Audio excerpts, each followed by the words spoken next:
இந்த மேடையில் பேசுகிறது கொஞ்சம் பதட்டமாக இருக்குது. ஏன்னா திராவிட முன்னேற்ற கழக பேச்சாளர்லாம் இங்கே இருக்காங்க. ஆமாம். அப்புறம் பிஜேபியில் மேடை பேச்சாளர்களும் கண்மணி அவர்களும் இங்கே இருக்காங்க. ஏடிஎம்கில் வரல, ஏன்னா பிஜேபி வந்தாலும் ஏடிஎம் ஒன்று தான். அப்போது அதனால் ஏடிஎம் வரணும் அவசியம் இல்லை, பிஜேபி வந்துருக்கு. ஆமாம்.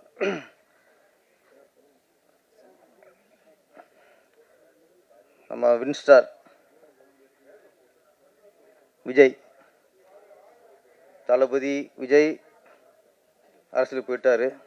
இன்னொரு விஜய் தேவைப்படுறதுக்காக வராரு உள்ளுக்குள்ள. ஆமாம். இன்னொன்னா இப்போ பத்மஸ்ரீ கமலஹாசன் இருக்காரு. முதல்ல காதல் இளவரசன்,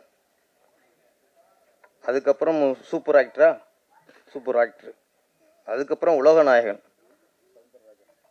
ஆமாம். அவர் 150 படம் கழிச்சு தான் இப்போது விண்வெளி நாயகன் இப்போது. ஆனால் நம்மால் பிகினிங்கே வின்ஸ்டார். நீங்கள் என்ன 150 படம் கழிச்சு தான் நீங்கள் விண்வெளிக்கு போவிய, நாங்கள் பிகினிங்கே போயிடுவோம். அதனால் அவ்வளோ கான்ஃபிடண்ட் அவருக்கு, நம்மளுக்கு. நம்ம சினிமா திரையுலகில் இருட்டுக்குள்ளேயே குளிங்லாஸ் 2 பேர் தான். ஒன்று மிஸ்கின், அவர் தேட்டர்லேயே படம் பார்க்கும்போது கண்ணாடி போட்டு பார்ப்பார். அதுக்கப்புறம் நம்ம வின்ஸ்டார் விஜய் தான். ஆமாம். கூலிங் கிளாஸ்க்குன்னு ஒரு சிறப்பு இருக்குது. பாருங்க என்ன அழகு அவருப்பா. ஆமாம். கெத்து வேணும்லங்க, நம்ம கெத்து வேணும்ல. அது எப்பவுமே அவருக்கு நம்ம மக்கள் தொடர்பாளர் வின்ஸ்டார் விஜய் அவருக்கு உண்டு. இப்போ ஒரு போலீஸ்கார படம் எடுத்து அது போலீஸாக நடித்தா எப்படியோ, ஒரு இராணுவ வீரர் படம் தயாரித்து அவரே அதில் இராணுவ வீரர் நடித்தா எப்படியோ, அதே மாதிரி தான் மக்கள் தொடர்பாளர். அவரே படம் எடுத்து அவரே அதில் ஹீரோ. இது என்னென்னா, படமும் பார்க்கக்கூடாது, தான் நேசிக்கிற அந்த தொழில் வெளிப்பாடு தான் இந்த மக்கள் தொடர்பான டைட்டில். அது என்ன கேரக்டர்னு தெரியல நம்மளுக்கு. பெஸ்ட்டு போலீஸா இல்லை வாலிபால் பிளேயரா இல்லை ப்ளே பாயா. இந்த சாங்ஸ் நல்லா இருந்துச்சு உண்மையிலே. விரும்புகிறேன் சாங் ரொம்ப நல்லா இருந்துச்சு. கூல் சீரியஸை பற்றி ஒன்று உண்மையிலே அவர் சினிமாவில் அதிகமாக இல்லாது என்னென்னா இப்போதைக்கு. ஆனால் 5 நிமிஷம்ண்ணே நான் பேசும்போது தான் எல்லாமே வரும். பெல் அடிப்பாங்க, சீக்கிரம் முடிஞ்சு சொல்லுவாங்க. அவர் விசுவாசம், அதான் 2 இல்லாது. ஒன்று கதை, இன்னொன்று விசுவாசம். இப்போ அதிகம் சினிமாவில் இல்லாது. அவர் எங்கேயுமே சந்தானத்தை விட்டு கொடுக்க மாட்டார், சிம்பு விட்டு கொடுக்க மாட்டார். ஏன்னா அது ஒரு நன்றி உணர்வு. அது மாதிரி இந்த ஸ்டேஜ் சொல்லும்போது என்ன கூட பரமசிவனும் பாத்திமா படத்துக்கு அவர் சிறந்த நடிகருக்கான விருது கிடச்சிருக்கு. அதுக்கு நன்றியை இந்த மேடையில் இயக்குனருக்கு சொல்கிறார். என்ன இப்போ ஒரு கார்வண்ணன், இசக்கி கார்வண்ணனுக்கு ஒரு இயக்குனருக்கு நன்றி சொல்கிறார்.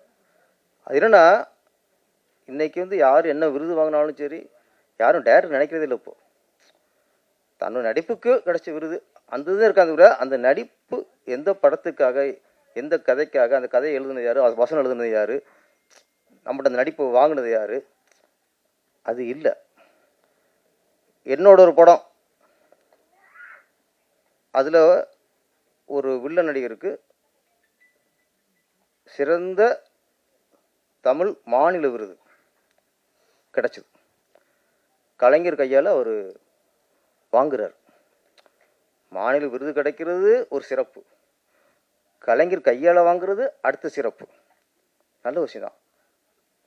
அவருக்கு விருது கிடைச்சது, பத்திரிக்கையிலலாம் சந்தோஷம் வெளிப்படுத்தினார், கலைஞர் கையால் விருதும் வாங்கினார். அந்த படத்தை இயக்குனரான எனக்கு ஒரு ஃபோன் பண்ணி அந்த ஒரு நன்றி சொல்ல வேணாம், அந்த சந்தோஷத்தை கூட பகிர்ந்துக்கல.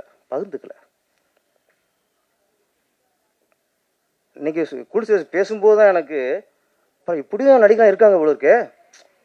நமக்கு சிறந்த நடிகருக்கு விருது கிடைச்சா அந்த டைரக்டருக்கு நன்றி சொல்லுவாங்க போல இருக்கே அப்படிங்கிற ஒரு அதிசயமாக தான் உங்களை இன்னைக்கு குல்சுரேஷை நான் பார்த்தேன். குல்சுரேஷ் நன்றி உங்களுக்கு. ஆனால் நன்றிங்கிறது நன்றி இருந்தால் தான் வாழ்க்கையில் முன்னேற முடியும், வளர முடியும். நன்றி. உட்காருங்க. இந்த பாக்கியம் மாத இதழாது மாத இதழ் 14வது வருடம். ஏன்னா அதே பெரிய சாதனை. அவர் வந்து ஒரு பெரும் பணக்காரர் இல்லை, ஒரு பெரிய அரசியல் பின்னணி இல்லை, பெரிய நடிகர் இல்லை, பெரிய இயக்குனர் இல்லை. பெரிய நடிகர்கள் பெரிய இயக்குனர்லாம் பத்திரிக்கை ஆரம்பிச்சிருக்காங்க, இவ்வளோ தூரம் நடத்த முடியல. ஆனால் ஒரு 14 வருஷம் கடந்து இன்னைக்கு பத்திரிக்கை நடத்திக்கிட்டு இருக்காரு. அதுவே மிகப்பெரிய சாதனை. செய்திகளை உடனுக்குடனும் துல்லியமாகவும் தெரிந்து கொள்ள சப்ஸ்கிரைப் பண்ணுங்க.